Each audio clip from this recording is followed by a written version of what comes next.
Isa sa pinakatanyag na lugar dito sa Cavite ang Aguinaldo Shrine dahil isa ito sa pinakamakasay-sayang lugar dito sa Pilipinas. Tara at alamin natin at silipin ang mga iba't ibang storyang nakapaloob sa tahanang ito. Dito sa bayan ng Kawit, probinsya ng Cavite, matatagpuan ang Aguinaldo Shrine. Ito ang matandang bahay ng unang Pangulo ng Republika ng Pilipinas na si Emilio Aguinaldo. Noong Hunyo 12, 1898, sa balkonahe ng kanyang bahay ay naganap ang pinakaasam-asam ng mga Pilipino, ang pagpapahayag ng kasarinlan. Libo-libong revolusyonaryo mula sa iba't ibang lalawigan ang dumalo sa makasaysayang araw na ito. Sa bahay na ito ay matatagpuan ang iba't ibang bagay na kanyang ginamit sa paghihimagsik. Isa na dito ang kanyang espada na galing pa ng Espanya, ang kanyang traveling kit, belt, panyo, plate ng kanyang kotse at maging ang kanyang personalized wallet na gawa sa balat. Pati ang kasuotan na kanyang ginamit nung naganap ang inauguration niya sa Malolos. Matatagpuan din ang orihinal na bandila ng KKK na kung saan ay miyembro siya na tinawag siyang Kapitan Magdalo bilang kanyang codename. Pati ang bandilang ginamit nang siya ay ilibing. Narito rin ang bato na kanyang naging panangga sa digmaan at kanya ring resting stone. Makikita din ang replika ng kanyon at ang replika ng unang watawat ng Pilipinas na ginawa sa Hong Kong ni Ginang Marcela Marino y Agoncillo. Katulong nito sa paggawa, sina Lorenzo Agoncillo at Delfina Herbosa, na siyang iwinagayway ng Ginoong Emilio Aguinaldo sa araw ng pamamahayag ng kalayaan ng Pilipinas. Matatagpuan din dito ang kauna-unahang bowling lane dito sa Pilipinas.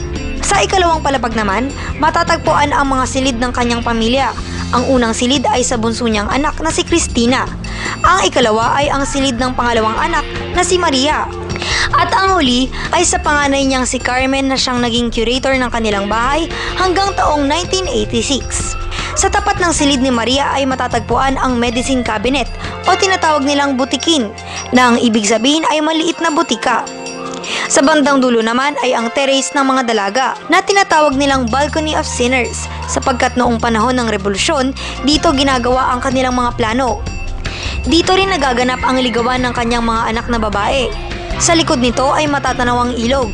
Ito ang pinaka-safe nilang passage mula Cavite City hanggang Manila Bay. Ang master's bedroom naman ang silid ni Aguinaldo at kanyang may bahay. Maraming secret passage ito. Isa na dito ang banyo sa likod. May daanan ito patungo sa kanyang silid at ang hagdan sa ibaba ay patungo naman sa swimming pool. Sa living area ay makakakita naman ng ilang wood carving sa kisame, ang 8 sinag ng araw sa watawat. At kung mapapansin, lahat ng poste ay may disenyo ng Philippine flag at maging ang sahig ng bahay. Ang iba ding disenyo ng bahay ay may silbi, katulad na lamang ng mga mistulang shell na nasa pader. Sa dining area naman ay may wood carving din sa kisame. Ang mapa ng Pilipinas. Ang kulay pula dito ay ang Cavite, na nagre-representa bilang sentro ng revolusyonaryo. Ang upuan naman sa Veterans Hall ay isa palang secret storage ng mga baril at bala. Sa servants quarter naman ay matatagpuan ang ice storage na kung saan ang mga yelo ay nanggagaling pa sa Boston noong kanilang panahon. Sa labas naman ng bahay ay kitang-kita ang 2 puno na siyang kanyang paboritong prutas, ang mangga at chiko. Narito din ang kanilang labahan na ginagamitan ng apoy upang magtanggal ng dumi. Dito rin sa labas nakagarahe ang kanyang sasakyan. Iba't ibang istorya ang natuklasan sa loob at labas ng kanyang tahanan.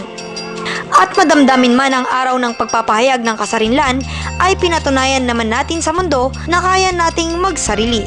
At ito po si Kim Centeno, nag-uulat para sa Newslink.